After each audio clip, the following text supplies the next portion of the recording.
Hello and welcome to Not Your Grandma's Opera. I'm Fallon Nunes. This is Nicolas Vasquez-Gerst, the resident witch, the tenor, resident bartender, mixologist. Extraordinaire. You know, all of that stuff. So today is Opera Plots and Cocktails, episode 2. Since it's Halloween, or we're getting close to Halloween, we're going to do kind of a Halloween theme. We have a Halloween themed cocktail. And we're going to be talking about Verdi's Macbeth, which is kind of Halloween-y. Scary, sort of. So take us away with the cocktail. The cocktail is going to be called the Witches Brew. You can kind of see little tops of things here. I'll lift them up. But you will need a shaker with ice. You will need some Melon Liqueur. Midori is our choice today. You'll need some sort of cucumber infused vodka. Versus cucumber lime. You will need simple syrup, and then you will need some kind of lemon lime soda. We have Diet 7-Up.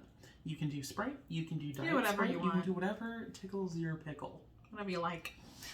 So what we're going to do is get some ice into the shaker. If you could get the ice in the shaker. And then I will also be using this Marie Laveau shot glass. Because if you're trying to make cocktails and do it by like a recipe, it's really easy because these are basically an ounce. So, and you can be like 2 parts this, 2 parts that. I don't usually measure.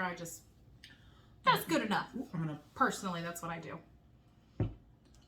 2 parts Midori. Uno.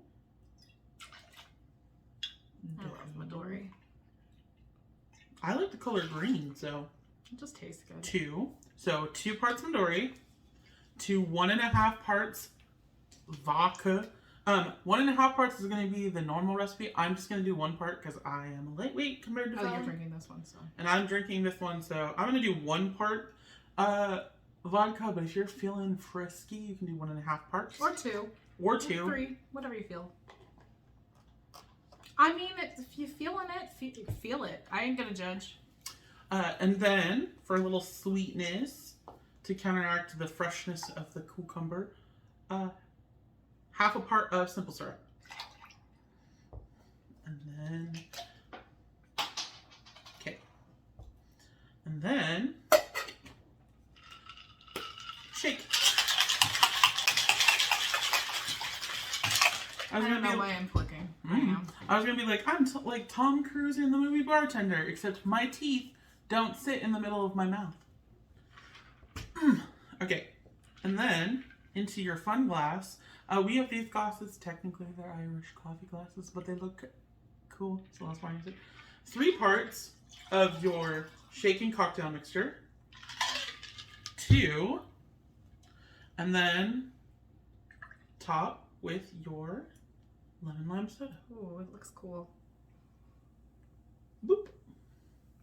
And there you have it. There's your Witches Brew. Witches Brew. Cheers.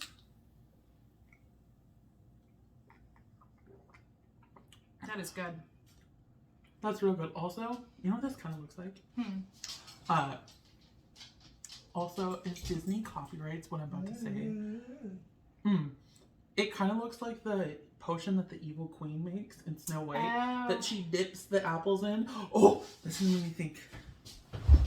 I was gonna say, I feel like I'm in Harry Potter drinking this for some reason, even though I've never seen them drink anything green, but I still feel like it should be in Harry Potter. Speaking of, Fallon got me this one year for Halloween. I went to Disneyland. She went to Disneyland for Halloween, and I watched the babies. Double toil and trouble, bitch. No, this is really good. If you like Midori, or just like melon flavor, it kind of tastes like a Midori soda. Before we move into the thing. Macbeth! What is that from, by the way? It's from Simpsons. Oh. I was like, why do I say it like that? There's a reason. It's from The Simpsons. Also, though, if somebody's going to get on here and be rude and be like, you should call it the Scottish play, you can lick my whole butt. This is also the opera we're talking about, so it's a completely different story. It's not cursed the way the play is. No, the play is cursed. So Macbeth by Verdi. It premiered March 14th of 1847. So let's talk about this plot. Act 1. We've got a group of witches right away. They're on a battlefield. They're talking about all the evil crap that they do. So Macbeth and Banco, was what they call him in this one. Basically, they come in and they enter, and they're all, they just won. So they're like, hell yeah. So the witches basically then give them a couple of predictions. The witches tell Macbeth that he is the Thane of Glamis, the Thane of Cawdor, and King Hereafter. So it kind of makes sense a little bit because Macbeth already is the Thane of Glamis.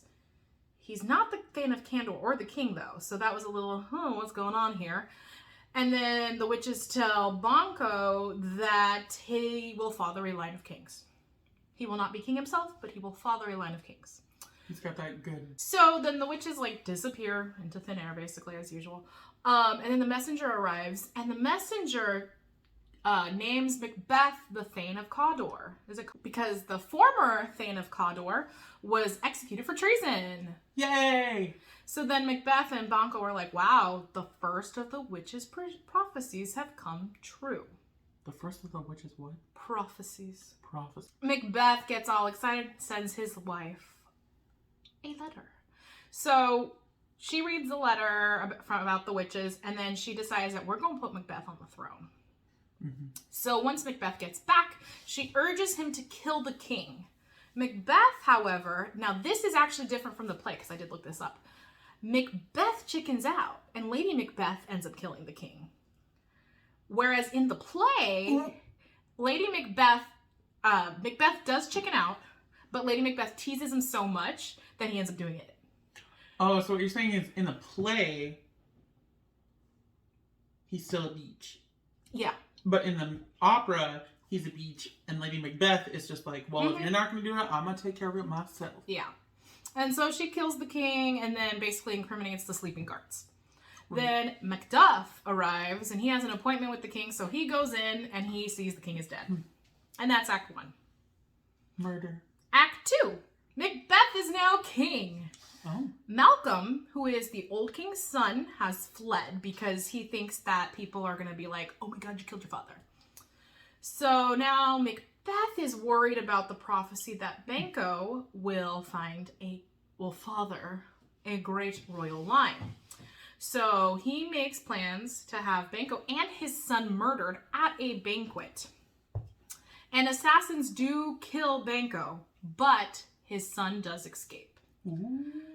So at the banquet, Macbeth receives their guests. The Macbeths receive their guests, and then the assassinations come and tell Macbeth that it has been.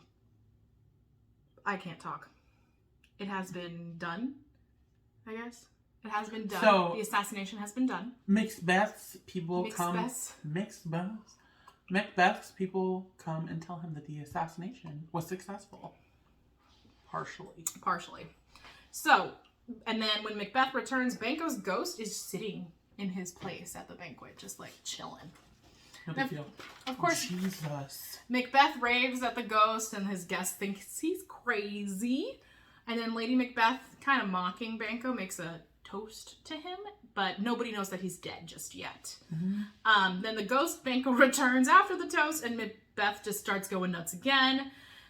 And basically everybody leaves the party because they're like, oh, he's nuts. And then Macduff also decides he's peacing out. Mm-hmm, mm-hmm. Okay, so then we get to Act 3. The witches are back, and there's hell to pay. So the witches are in a cave, because where else would a witch be? And Macbeth enters, and they conjure up 3 apparitions for him. The first apparition tells him to beware of Macduff. The second tells him that he cannot be harmed by a man born of a woman. And the third says that he cannot be conquered until Birnam Wood marches against him. Oh. Macbeth is then shown the ghost of Banco and his descendants, and they are 8 future kings of Scotland. Funny story, because I'm a history nerd, Shakespeare actually intended that these future kings would be King James and his future children. Oh. Mm-hmm. I did not know that.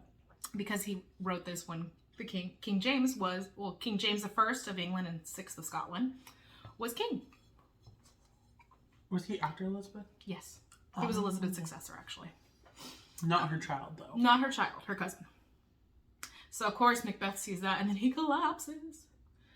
And then Macbeth tells his wife about the encounter with the witches, and they decide that they need to track down and kill Banquo's son and Macduff and Macduff's family. There's lots of murder. There is a lot of murder. Act 4. Ooh, is this the final act? This is the final act. It's the final act.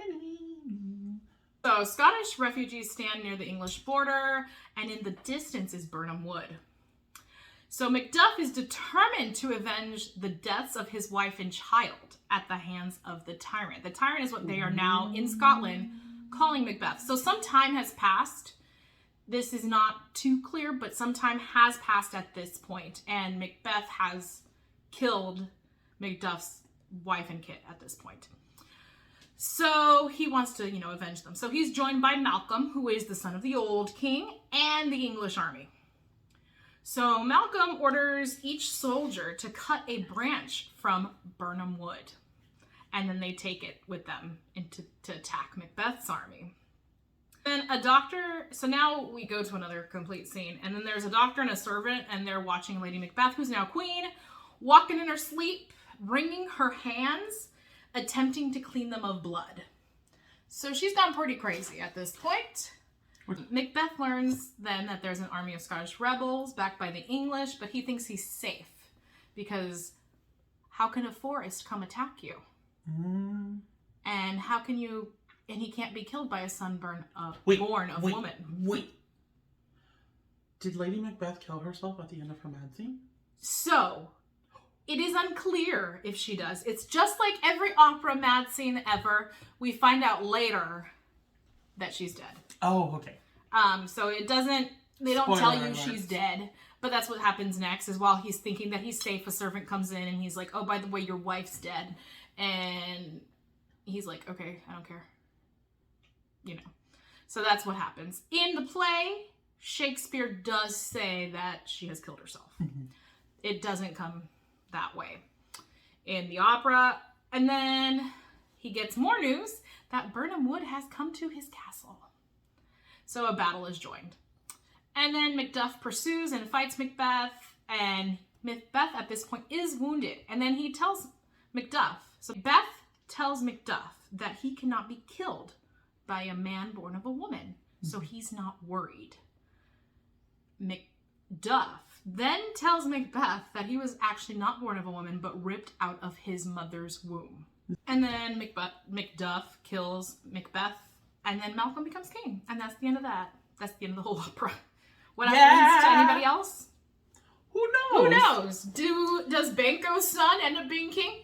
Who knows? You should probably go see the Shakespeare play. Probably. That is the end of today's video. Make one of these. Enjoy it while you watch this. Enjoy it while you watch Macbeth. There's also a version on HBO that we're going to watch soon. Oh yeah, we need to watch that. But yeah, I hope you liked this video. Please like, share, and subscribe.